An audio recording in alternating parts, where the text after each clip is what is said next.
War. War never changes.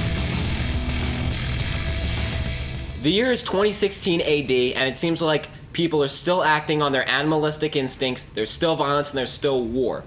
And when you look throughout time, there's really no reason why there should be war. Look throughout history. At the beginning, wars were for tools, they were for survival, it was for land. I mean, again, it's still kind of for land, but it was for resources. When you weren't readily available to feed yourselves and to drink water from a stream, a lot of times that would justify engaging in war to gain land and to gain resources that was on that land. And now when you go through time, we don't really have that problem to the same degree. Look at American history. Yes, Americans had to fight for their liberty. We fought the American Revolution, we fought a war, and that was for our sovereignty. Before then, we were not a nation. So we had to fight the revolution. Very obvious.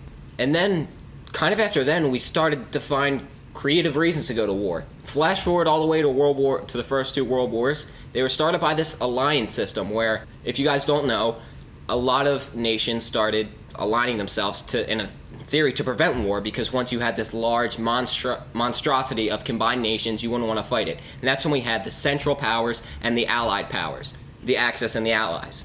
Now, when they banded together, they thought we're such a military might that no one's going to want to rival us. But then, once one was formed, the other had to form itself to protect itself. And then these two powers were both eager to prove themselves stronger than the other, and that eventually led to war on not one but two occasions. And we see this time again today. We're looking for reasons to go to war. The US and the Middle East. Sure, you can say that we caused the problems in the Middle East and there's reason to go back. I know we did a video on this before with ISIS. You guys can go back and check that out. But there's not really a lot of reason for us to go to war in the Middle East. You see big players that want to get involved in these smaller nations for what? They want power in the eyes of the UN. It's what it seems like. Russia has always been pushing for power within the UN, and that's what they're doing. They're getting involved in the Middle East because they want to go in, they want to save the day, and they want to be like, look, we solved the Middle East. We ended the conflict there. We ended this Syrian revolution. It's tearing the world apart, in theory, but I don't know about that. And then, now we have all these players already in it. The US says, whoa, well, Russia's getting involved. Maybe we should get involved too, because we don't want Russia to look like the big boys on the block.